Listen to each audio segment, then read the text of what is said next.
Welcome, Hornetland, to episode 12 of our Hornet Cast, and I have a very special guest today with me. I have Trixia Valle desde Mexico visitándonos. You spoke to the parents this morning about your book, Papás de Algodón, Hijos de Cristal. That's right. We met the Hijos de Cristal, which you have some puppets, right? And Exactly. And this book actually was given to me by Mercedes, our SED specialist lead, yesterday, and I read the whole thing. And so it was great. Thank a lot you, of reflection. Don. Thank you, Don. I'm very happy to be here in Guatemala, and I'm very, very happy and very pleased because you read the whole book like in a very short time, and that's an honor for me because that means that it makes sense. So thank you. For sure. And actually, I took notes too. I have several pages of notes in my handy dandy it's Our Legacy, Their Future Master Facilities Plan book. Give a little plug there for our Master Facilities Plan. But I took some notes, and so we're going to do this Hornetcast in Spanglish. Vamos a hablar en español y inglés y los dos. Pero hay unos temas. Primero, decirnos, you can tell us about the title, because the title is a really cool title. It kind of grabs you. Tell us about the title. Why Papás de Algodón, Hijos de Cristal? Well, I think it defines perfectly what we are living, and that all the things that parents are like aching inside their homes, that it's these kids that in the first place they are so cute with the ribbon, and they are so small, and they are like very tender, but they grow. And Yes, they grow as fast. as crows. You're a mom too. Yeah, you I'm 3 kids? Yeah, I have 3 kids. One is 24, so I'm about to graduate because he's finishing his career. Va a ser Lawyer, abogado, ¿no? Ajá, abogado. okay. He's finishing in NYU. So very good. he will have the double attorney for Mexico and the U.S. So I know all the honor that you feel in your heart when you see that you made a good choice, the good choice of giving these principles, these limits, Límites, valores. values, all of it. Oh, it's an all around, all in. It's like in the poker. It's all in. You can't choose. Si no lo hace, van a ser niños de cristal. Exacto. Y yo tengo desde tu libro, Los Niños de Cristal, hay 8 características de niños de cristal. Consentidos, sobreprotegidos, todos sin esfuerzo. No hay esfuerzo para hacer nada, va a recibir todo gratis. Indisciplinadas, desobedientes, flojos, burlones, irrespetuosos con padres, abuelos y maestros. Eso es lo que dice el libro. Exactamente, o sea, yo siento que realmente esta crianza de algodón que empieza desde que estás embarazada y hay que comprar una mamilita con un tubito para que nunca tenga un gasecito y unas toallitas para la pompa que nunca jamás se le enfríe, no le vaya a dar pulmonía y está muy bien, o sea, son ahora sí que aditamentos de la vida moderna que están de moda y está bien, pero el problema es que eso lo llevamos a la vida. O sea, cuando lo llevamos a la vida empieza a ser como, no hagas esfuerzo, no te vayas a enfriar, no, pobrecito, está chiquito. Trabajo en casa, o sea, having these responsibilities, like small responsibilities, like collect your toys, no, in a basket when you are 3, or I don't know, wash some dishes, like 2 dishes when you're 7. No. Eso es Have trabajo. A little broom for the little kids so that they can sweep the kitchen when the mom's sweeping the kitchen. Exactly, and they like it because they feel part of a family. They feel like it's a collaboration, not just a slavery for the mom. Sure. That is right now. You're doing it together. You're working Exactly. together because it's a family, and the family works together to keep the house clean, to cook, to take care of yourself. If you make a mess, you clean it up. Put your toys away. Exactly, and it's a concept for life. It's like we are a team always, and if you don't do that from 3 to 6, you're late. Because then we'll be like slavery, why me? It's not unfair, because they are not used to. So what I say is, la crianza empieza desde la panza. O sea, when you're pregnant, you have to start making these choices, these good choices, like having, for example, tengo un libro, Las reglas del refri, the refrigerator rules, no? Something like that. And it's all about having these 5 concepts for every stage. And when you're pregnant and the first year of your baby, the rules are for you and your for the couple, or for you if you're a single mom, that's okay. But you have to have structure. Right. So coming up with those structures, agreeing as a matrimonio, a couple, Exacto. these are the structures we have in place for our kids in the future. And they grow with you, and there's something that you're used to, so it's easy. So that's the main idea of eliminar, ¿no? O sea, los papás de algodón, cotton parents. Cotton also parents. In English, it's good, no? The title. Cotton parent. It's in English is really good too, because the first thing I thought of is that cotton parents are going to cover their kids with the cotton and try to buffer them from the world and anything bad and any incomodencia, whatever is bothering them, we're going to cover them with cotton. And then they become kids of crystal. Exactly. And the first thing I thought of is, I happened to have, when I was a kid, I broke my grandma's crystal cup. Right? That had the long stem, and I nudged it and it fell over on its side, and it didn't even fall off the shelf. It just fell over on its side and it broke, because crystal's very tender. It's very fragile, right? And it can just break. But I saw in one of your pictures, you have actually the kids in a globo. Yeah. Right? You have the kids in the globo and the parents putting cotton around the globo to like protect them. And I think sometimes, at least at Americano, we kind of live in a bubble.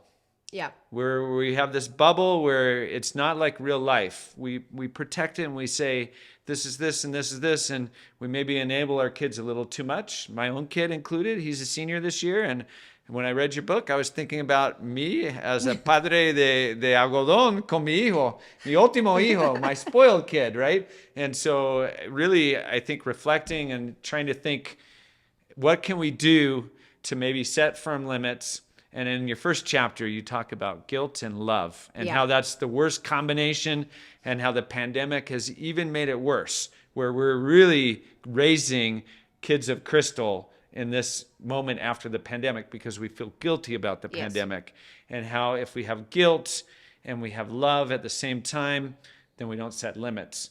You want to talk a little bit about that?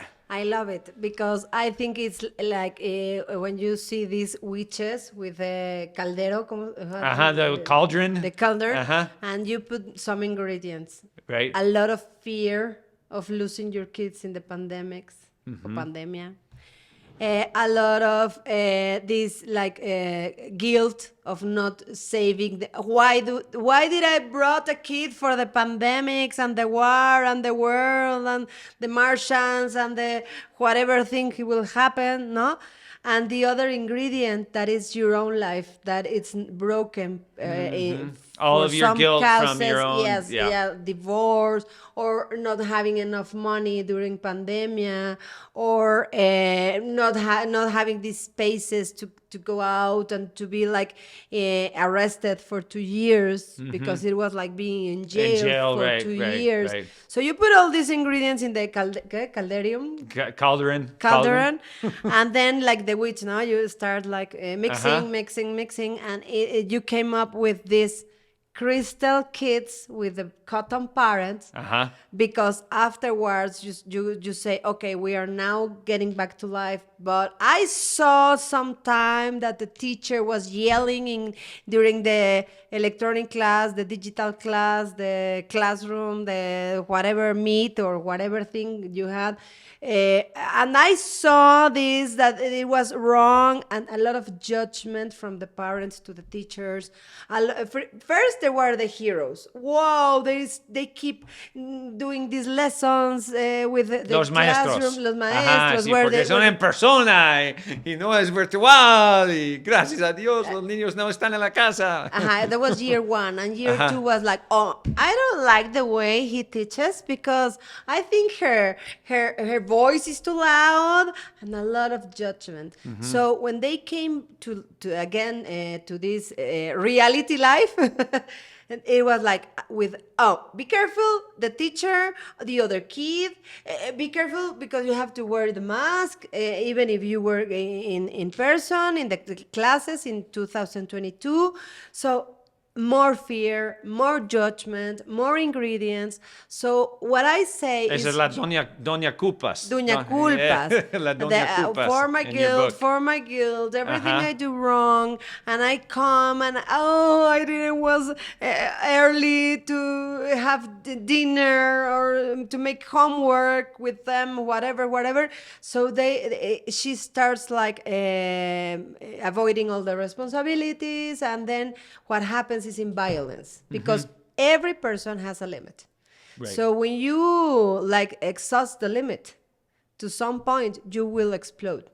So that's the other thing that is very bad about these crystal parents, these cotton parents, that they eventually will broke into crystal in un ataque de ira, with a rage. Van a enojarse, van a tener ese... Yes, because there's a point that you say, okay, you can do homework later, you can sleep later, you can eat whatever you want, but they will want more and more. So that's why in la portada, in the cover, you see these crystal kids very, very angry. Right. So it's incredible because you're giving everything: palomitas, popcorn, Netflix, money, Teléfonos, tablets, computadoras. whatever you need to Si be quieren happy. ir el viernes y hacer cualquier cosa que quieren hacer, no hay problema. Si quieren tomar alcohol, no hay problema. Exactly. Si quieren, no quiero dañarte. Sí. Exactly. And they still angry. Why? Uh-huh. Because they are, it's something that is very strange. But when you give everything to a kid, they feel you don't care.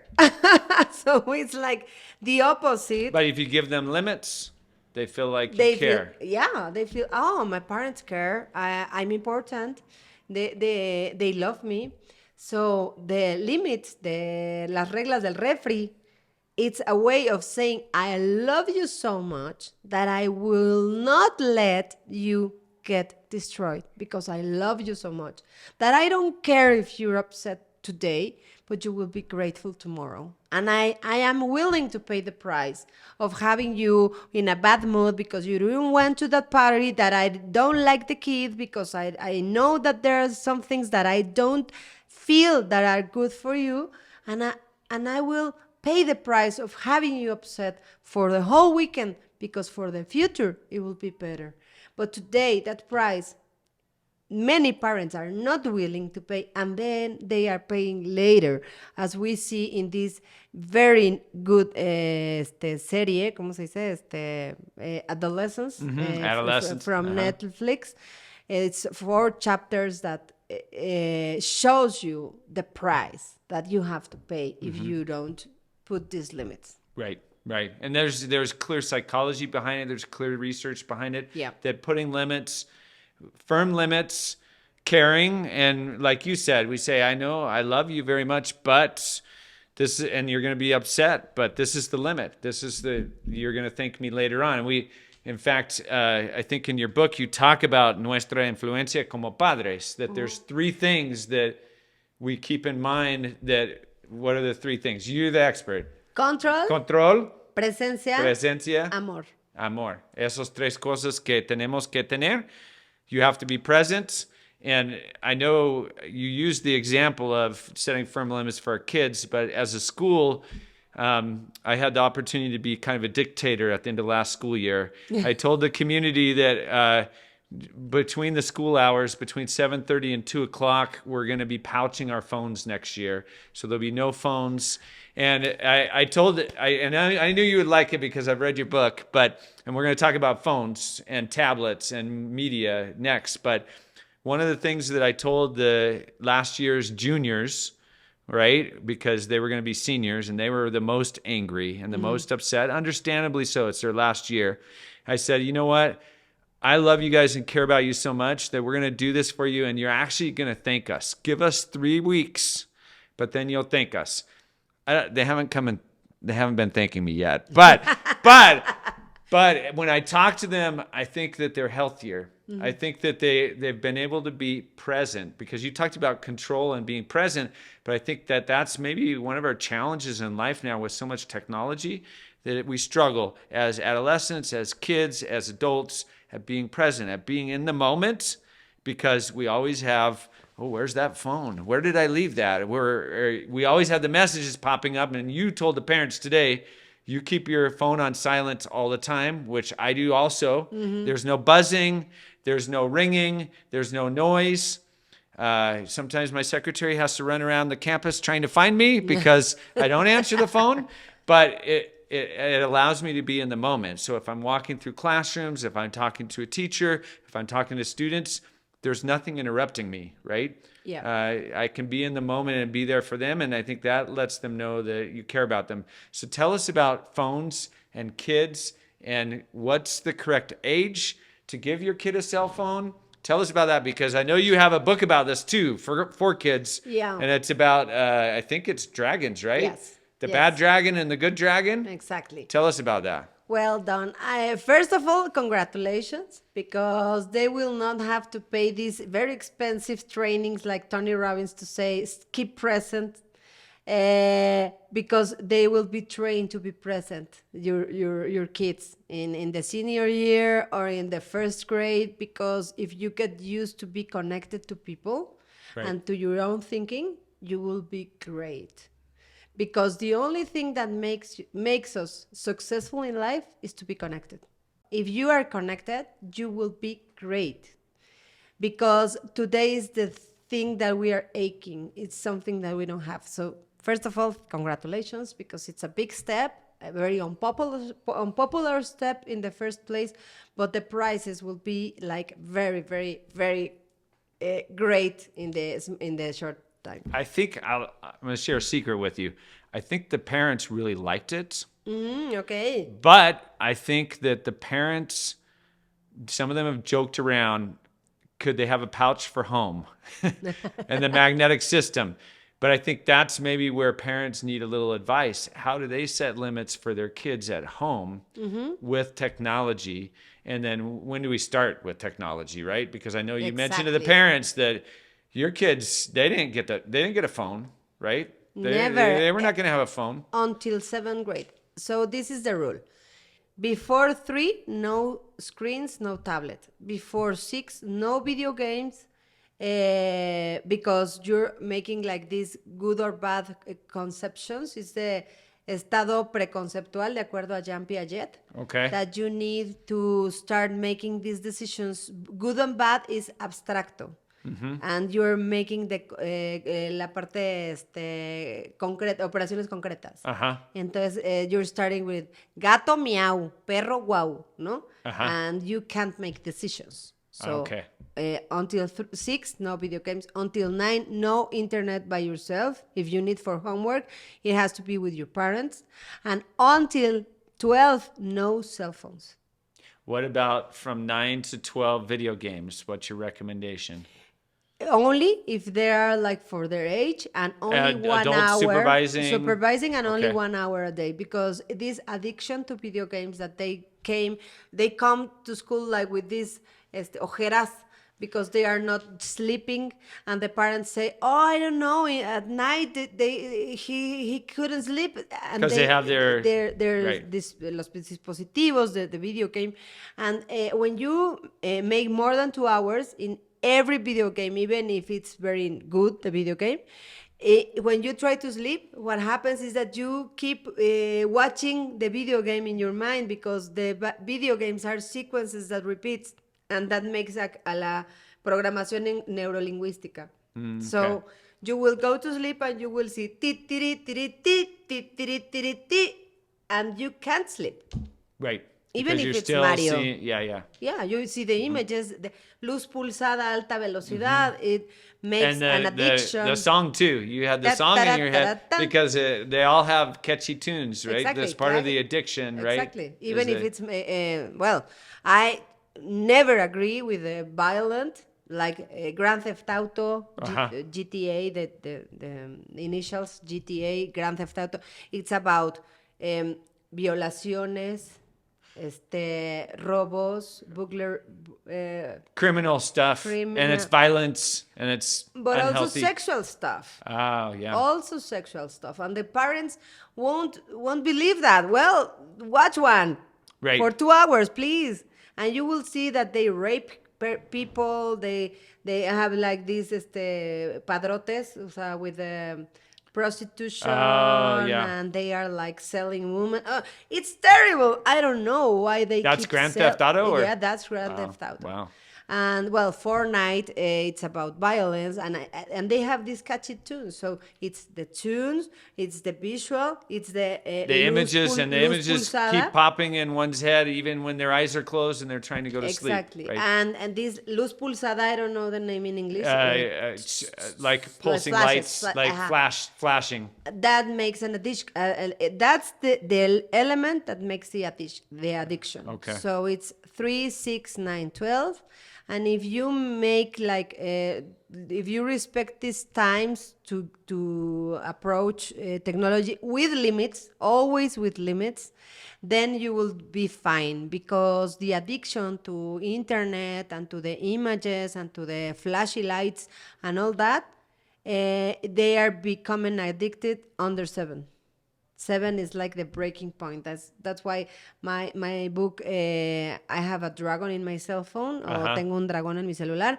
It's about a good dragon and a bad dragon. The bad dragon is the pornography, the violence, all these things that makes the addiction element additional to the phone itself. Right. So they make addicted to the phone, to being in the phone, more images, and to the bad images, because we have a big and growing problem of addiction to pornography that it's silent. Nobody wants People to know talk. they don't talk about it. They don't talk about it. But what are kids doing? They are watching On their phone. pornography. Yeah, they are watching. So how do parents set limits in this area once let's say their kid's 14, they have a cell phone. How do you do that as a parent? How do you set those limits to make sure that your kid is not spending their time looking at the bad dragon stuff, right? You make them sign an agreement when you give the cell phone. Okay. That comes with your cell phone, that you are aware that there are bad dragon things that will not be allowed. I will buy the basic plan that has like Not a lot of data. 1 mega for a year. For a year. 1 mega for a year. And I will have for my pillow the Wi-Fi. So at night, I will unplug the Wi-Fi. I will take it to my room. Okay. It will be my pillow for the next 10 years. The Wi-Fi module? Yeah, exactly. So they can't. It's not very comfortable pillow. Yeah, I know. But, Vale la pena, ¿no? Exacto. And if you only turn it off, they can walk at night and turn it on. Sure. So you have to bring it to your room, have it in a safe place, your safe deposit box or whatever, because you have to be in charge. Right. And Because that's our nobody- job as parents. Exactly. They're kids, and they need us to set limits. Exactly. Even if there are 20. Because you have to be careful who is talking to your children at night. Right. Even if they are 20, 21, like my kids, 24, I don't care. You have to sleep your hours. So your abogado son that comes home, he has no Wi-Fi at night either, right? Nobody. You still have the limits. Even me. You have the limits in the whole house. For the Exactly. padres también. Exactly, because Perfecto. you yourself, you have to sleep. We never finish our, it's like un bucle. The cell phone is a bucle. It never ends. You have always something more to watch or something more to answer, something. So you have to stop. Perfect. Let's talk about gatos y patos. Because in your book, Ah, sí. Miau, miau, miau, miau, miau, miau, miau. Mi hija es un gato. Es que con su orejita preciosa. Tiene las preciosa. orejas. Y con las orejas, cola. Hay con Sí, ha cola. visto cola, sí. Sí, también. A veces vienen con... Y guante. Sí. No, es que no puede tomar el lápiz porque tiene sus manitas de gatito. O sea, we are the reference for life. If we say that it's okay to be a cat when you're not a cat, or a pato, ganso, gallina, pollo, perro, whatever, they will feel entitled to decide what, Barbie, be what you want to be, but that's like a slogan for a doll, and that's not for life. Because even if I feel like my blouse is black, my blouse is pink. Right. Whatever you say, but in this time, it's like, respect my right to be auto-perceived. My blouse is black, and that's my point, and you have to shut up and know. Because it starts like very small with, it's a game. She's so cute. She's a cat, so she can't speak Spanish or English because she speaks meow, meow, meow, meow, meow. And then starts with more evolved ideas that you have to respect them, and that it's corruption. So you're not saying that with little kids, they use their imagination and they play, and that's okay.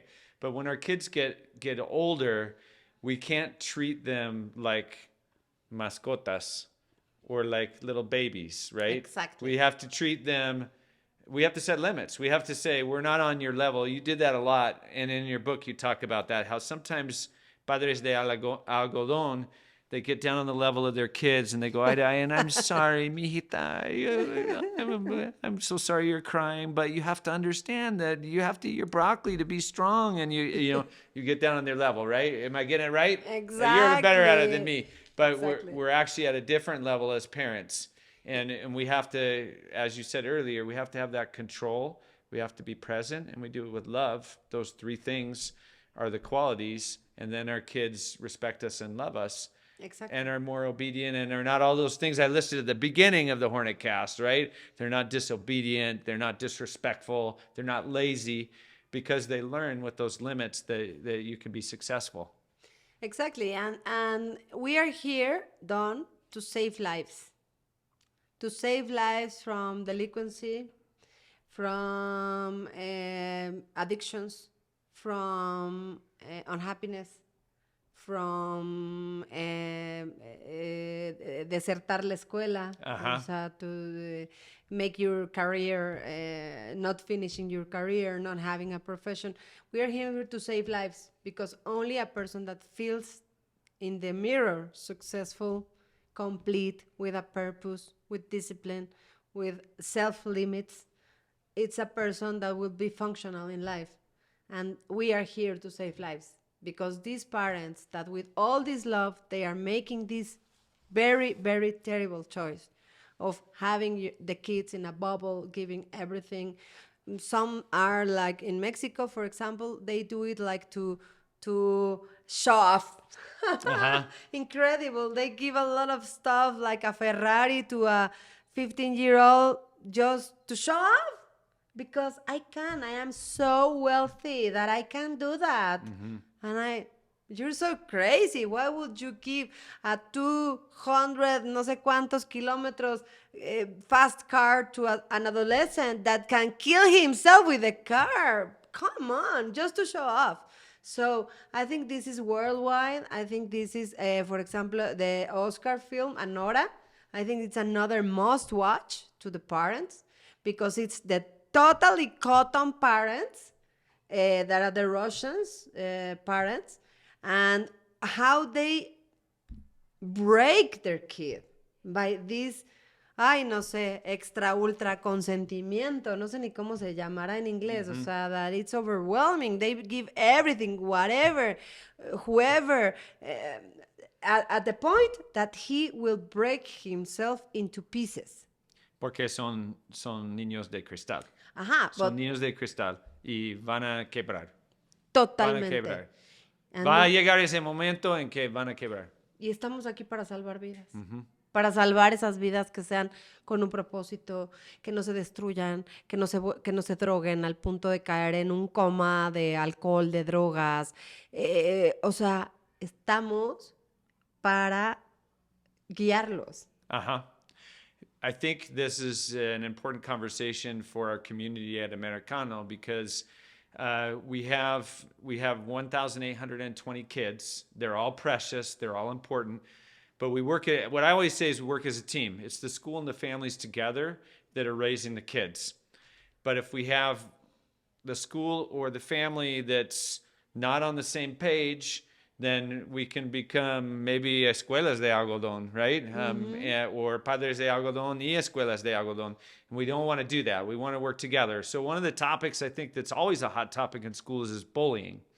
And, you know, one of the challenges that we have as a school is that, of course, if bullying is reported to us, we handle it and we handle it right away. And we work with the family of the bully and the family of the victim. And we work with them to help give them the supports that they need to be successful, because we want interventions so that that kid can change their behavior, but we also want interventions for the victim. So the victim knows, here's how I can react to a bully. Here's what I do. Here's how I report it. And we do this with those individual families. And of course, we protect people's privacy. So we're not going to go put out on the parent chat group, this kid had these consequences and these interventions, and we worked with them. But oftentimes the community comes to us as a school, or they come on the parent WhatsApp group and they say, you don't do anything about bullying. This school doesn't do anything about the bullying. The bullies just get away with everything, right? And that's not the point. The point is that we need to set limits for kids, and we need to guide them. There are consequences, but we have to do it together. It has to happen at home and it has to happen at school. And so we're doing our best, but we plead with the community to first let your kids know if they're being bullied, you need to report it. But also there's a difference between bullying and kids misbehaving because they haven't had limits set for them. And so we try to distinguish that. There's an imbalance of power with bullying. It's something that's targeted. It happens over a period of time. And in many of the cases when we get bullying reports, we investigate it and it wasn't really bullying. It was misbehavior. And we address it and there's consequences. But tell us about how you feel, because I know you have some strong opinions about bullying and schools and parents and Padres de Algodón. Tell us about your take on this issue, because it's something I struggle with as a director, because I love all of my 1,820 kids and I love their parents and we have a great community. But sometimes I think that we shoot ourselves in the foot. Exactly. We make it worse because we baby the kids and we don't talk to them like the way that they need to be talked to, and we don't set the limits for them that we need to set. And it's always somebody else's fault. Exactly. This person's fault, or that person's fault, or the teacher's fault, or the school's fault, or this other kid's fault, or whatever the case might be. But instead of saying, okay, what role do I have as a parent with my kid and their role in whatever happened at school or outside of school? And let me just tell you, and I'm going off right now, but on Mondays, we deal with far more behavioral issues from our students from lower school to high school on Mondays than any other day of the week. And a lot of the problems are coming from the weekend. Something that was posted on social media or on the phone, or someone didn't get invited to a party and they spill over, and guess who has to resolve them on Monday morning? Exactly. The school. The school does. Yeah. And our administrators, they're awesome. They're great. Our principals and assistant principals, but they spend all day on Monday dealing with issues that started on Saturday and Friday and Sunday. Well, actually, I came up with the Papás de Algodón, Hijos de Cristal, because I started with bullying, with this subject in Mexico since 2006. So it will be next year 20 years. I'm the first person to start speaking from that point. And first of all, I started this subject because I was bullied in a very competitive school in Mexico that had a very good English and an outstanding educational level. But in my time, everything was, oh, it's kids. They have to Kids being kids. Yeah, exactly. Kids Right. being kids. If everybody bother you, it's something with that you have to check in yourself. So with all these ideas, I made a self image that I was not likely to be loved. That was my phrase, and it was in English because all my education was in English.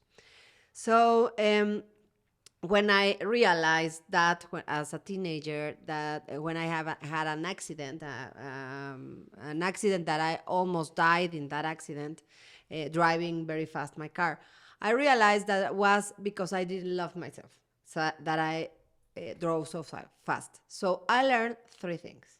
One, self-dignity is self-dignity. It's something that you have to stand for.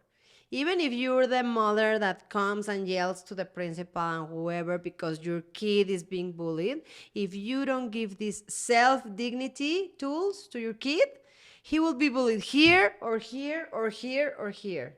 So that's the first thing I learned. Second thing, all the agenda of the school have to go around that there will be no exceptions, because I went to a very rich people's school that everybody was like, oh, he's the cousin of no sé quién, and this is the boy of no sé quién, and his parent is in the politics or the actress or the whoever. No, nobody will be, and that will be the agenda for the whole school. Nobody will be accepted. Con excepción. There's no exceptions. There's no exception. Right. There's no the rules apply to everyone. To everyone. Right. And three, if you are the parent of the bully, you have to say, this is unacceptable because this violates our family dignity. Because in Mexico, it's what I see more or most, is, ay, eres tremendo. Ay, no, qué barbaridad. ¿Qué hiciste, mi amor? Ay, what did you do? Oh, no. I love that you will never let anyone annoy you. And they feel that if they attack or whatever, or they get a report, it's because they are very brave and they will never let anyone to be on top of them. Oh, what nice. You're making a professional bully, a professional hitter next to la novia, la esposa, el novio, porque también today there are girls that hit their boyfriends, and the parents have to listen to this, what I'm saying, because today we have a problem from the girls being the bullies of the boys. I am sorry if you don't like what I say, because today everything changed to the other side. And now boys get like, oh no, she's a girl, so I can do anything. So it's unbalanced. So the three things that I learned about bullying will apply, I think, to every school, because we see this prepotencia in all society in Mexico. It's the very tiny school in the very tiny town, or in the best prestige school in the biggest city. It's the same. Porque prepotencia, no sé cómo se dice prepotencia. No, yo tampoco. Es como Arrogance. Arrogance. Entitlement. Or the mixture. Entitlement, probably, yeah. We have to invent a word. It will be like empowerment, bad empowerment, entitlement, and arrogance mixed. Mixed together. Mixed together, that's prepotencia, and that's what breaking our society. So the society breaks from the inside, not from the outside. Mm-hmm. So when we make these differences, it will be injustice for some or for many. It will be disobedience for the most or for everybody, because they see that nobody gets Or disrespect. Yeah. Yeah. and they are now entitled to do this, to do the same. Right. The beginning of the end, no? But there's hope. No, there's hope. The hope, can't- the hope is that we have these kind of schools that they bring these parents school for parents, these conferences, these lectures, Right, that we right. can approach like in a society to have these same Schools with the values. 4Bs. We have the 4Bs. Okay. We have the Be 4 safe, Bs. be kind, be responsible, be respectful. Right. Yeah. And this is something, when you talked earlier about setting limits, that we do for our kids from the very beginning of the school year, is we set limits for them. We teach them clearly what the expectations are in these 4 areas for every area of the school. In the bathrooms, this is the way it looks. On the track, this is the way it looks. In the classroom, this is the way it looks. And there's consequences if you don't act the way you're supposed to act. We want to know about that so we can help you and support you. It's not because you're a bad kid. It's because you need an intervention and some support to become better because you struggle with being respectful or you struggle with being responsible. And so we're going to help you and we're going to support you. But we need the help of the parents too, right? Because I know that, I'll just give you an example. In our middle school, we had an incident where the middle school boys were throwing food at each other at lunchtime and hitting each other and doing disrespectful behavior. And there were at least a couple of those kids that felt like they were getting more of that behavior toward them. In other words, bullying, right? But it was a large group, maybe 20 boys, right? And so the principal found out about it. He worked with the kids individually. He had some counseling sessions with them. He sent an email home to all the parents and said, I'm going to be meeting with your boys a couple of times so we can talk about this and how we act as young adults, right? How we act in a more respectful way. And it was interesting because some of the parents sent back emails saying, thank you so much. We appreciate the time that you're giving to our kids. And other parents sent back emails and said, no way will you meet with my kid. This is just boys being boys. This is, our kids need to learn how to deal with this kind of thing. And but we don't want to be a part of it, right? So that was kind of the attitude. So there's 2 camps. But as a community, our values are clear. Our school is this. This is who we are. And I know in your book you talk about parents that go into schools and try to change the schools to be whatever their kid needs at that very moment. But we're not going to change our values as a school. This is who we are. We preach kindness. We preach respect. And if kids are having trouble following those things, then we're clearly going to have consequences and we're clearly going to deal with it.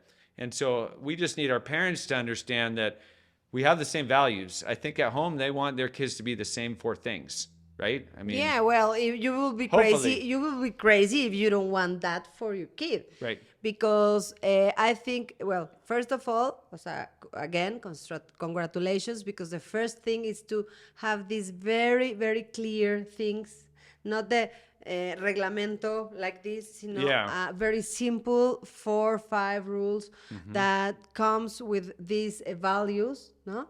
In the bathrooms, in the no sé, las canchas, for football, for parents, and it's more. O sea, solo 5, only 5 things at the time. And the other thing is having this participation for the parents. So what I propose is the 5 buena onda rules that are every day for the kids. Every day do something good for another person. It's kindness. O sea, be kind. Say no to pushing, saying names or apodos. El lenguaje. Has hablado mucho de la lenguaje. Watch your language. Watch your language. The third one is don't judge. You never know what he is living. If you don't have anything nice to say, please shut up. That's the blunt rule. And 5, don't be pity with somebody because that hurts also. No sientas lástima, hacerlo lastima. For the kids. For the parents, ¿Son igual Make- o son diferentes? Diferente. Diferente, ok. Make bien. alliances with your teachers. Ok. That's the only way. Tienen que apoyar a los maestros. A los Sí. maestros. Second rule. Ask what happened before judging.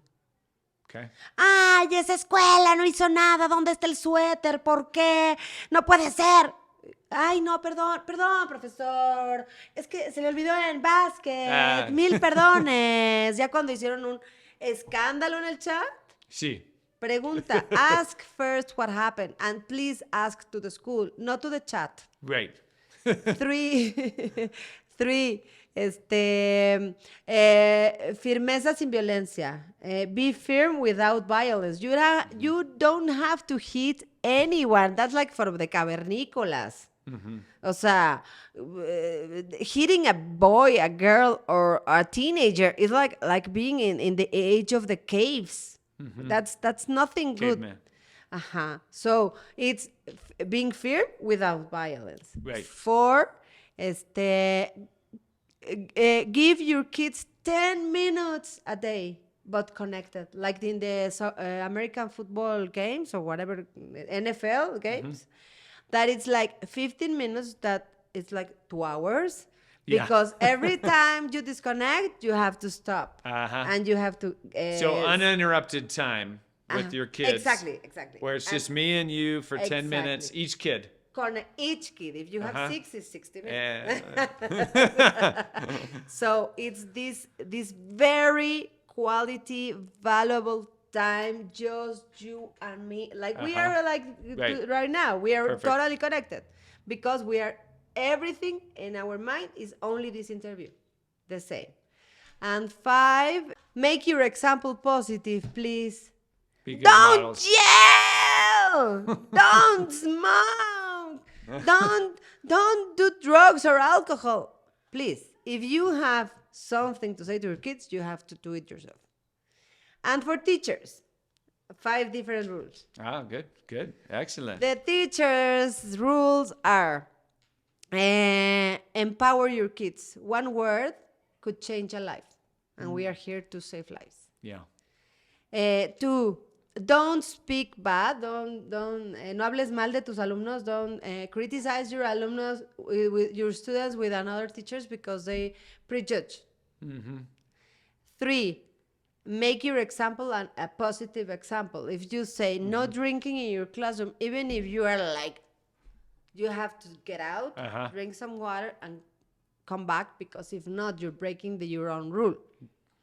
4, the communications with the parents. What I always propose to schools is you are the first one to bring the parents if the student is having bullying attitudes, not a bullying report. You are the first to approach. Yeah. And 5, this... whole compromise that comes that I'm here to make a difference in everything that I do, even if I'm in preschool. So these 5 rules, the kids, the parents, the teachers, they sign their own rules. Contracts. Yep. And in a big lona, a printed thing, and everybody signs. By classroom, the parents... all the parents, for example, the preschool parents, the elementary, the middle, the high school. So in a public place, like for la cancha de fútbol, and you place this sign with the rules, with the signatures, and you change everything. It's like the reglas del refri, but the buena onda school rules. It's really nice because it's formal. So it solidifies the commitment that the whole community has to live by these rules. And why do we do it? We do it because we want our kids to be successful, thriving, happy, and have opportunities in life, right? Exactly. That's what we want. Trixia, this has been incredible. Thank you so much. Thank you. Thank you for all of the wisdom that you've shared with our community. We're going to take it to heart. We're going to apply it, and we're going to be the awesomest community ever because we're going to work together to support our kids. We always have a tradition, and we end our Hornet Cast by saying, "Go Hornets." Okay. So are you ready? On the count of 3, you and I will say, "Go Hornets." Perfecto. 1, 2, 3. Go Hornets! Hornets!